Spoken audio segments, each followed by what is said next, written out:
At noon, we got Northwestern, who went 4-8 last year, traveling to Tulane, who went 9-5. Tulane favored by 6 on ESPNU. Jack Lausch for the Wildcats went 159 to 296, threw for 1,714 yards, 7 touchdowns, 8 interceptions. Cam Porter had 126 carries for 501 yards and 6 touchdowns. And A.J. Henning had 59 catches for 603 yards and 4 touchdowns. Darian Mensah for the Big Green Wave went 189 to 287, threw for 2,723 yards, 22 touchdowns, 6 interceptions. But we all know he is off to better pastures, going to Duke. Mekhi Hughes had 265 carries for 1,401 yards and 15 touchdowns. Also off to greener pastures at Oregon. Mario Williams had 60 catches for 1,031 yards and 6 touchdowns. Tulane is 3-1, weirdly enough, against Northwestern all time. Last 2 games have gone to Tulane in 1955 and 1956. Northwestern is 0-1 when traveling to Tulane, and they are 0-1 in one-possession football games. This game's extremely interesting because obviously Tulane is a team to watch out for. If you're talking about a group of 6 teams that can make the college football playoff,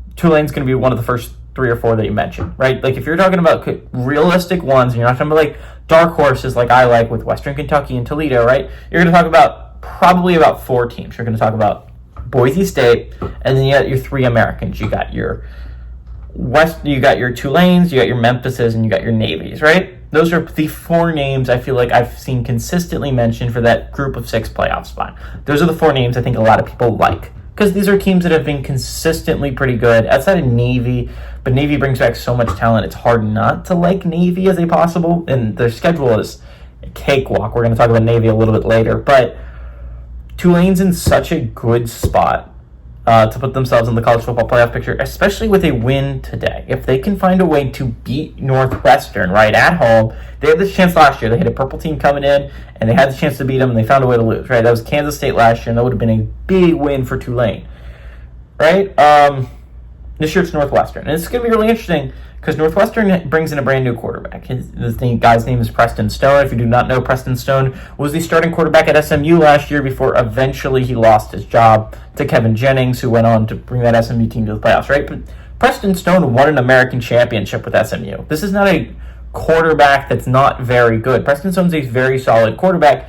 He just wasn't as mobile as Kevin Jennings and doesn't have this electric arm talent, right? But he makes good decisions. He's a good quarterback, and I like him for this Northwestern offense. Tulane, I think, was a big question mark to me because I didn't know whether I could believe in their quarterback or not, right? Like, the fact is you're bringing in, I think Lausch from Northwestern came here. I think you bring in a guy from Ball State. And it's like, who's going to start? And I'm like, I don't like either of those options. But then they bring in Retzlaff. And I think Retzlaff now rises this Tulane team to a level I think could make the college football playoff. Jake Retzlaff was a very good quarterback for BYU last year. Again, BYU won a lot on their defense, but Retzlaff made big-time plays when he needed to. He won the Oklahoma State game. Tulane brings that guy here. And I think Tulane, if they can win this game, I think puts themselves in a great spot. Again, it's going to be hard in the American this year. There are 2 other teams that I think are very high level in Memphis and Navy that even if you don't get in the regular season, you will eventually have to play one of them in a conference championship, right? It's not a cakewalk like Boise State when you're talking about conference schedule. This is going to be a harder conference schedule.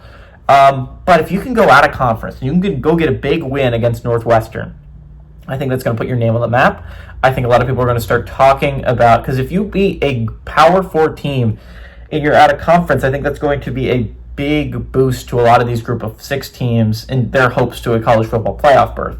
Because then suddenly you're the front runner, right? Like if you're looking at an undefeated team, one has a win over a Power 4 team and one doesn't, you're going to pick that team to make the college football playoffs. So I like see, the thing is, I like both these quarterbacks, but I think Stone is going to be more experienced with this team. Again, Tulane has yet to announce a starting quarterback, and there is a reason why. Retzlaff just got there. I don't even know if he knows the full playback fully. While he will eventually become, for sure, the starting quarterback, he's definitely the best quarterback on the roster.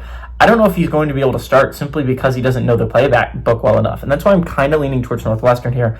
I think Stone has been at Northwestern for a little bit now. He knows the playbook, and I think he's going to come out very poised on the road in a Tulane environment. I understand Northwestern is underdogs by 6, but I like them to go on the road and beat Tulane and pull off the upset.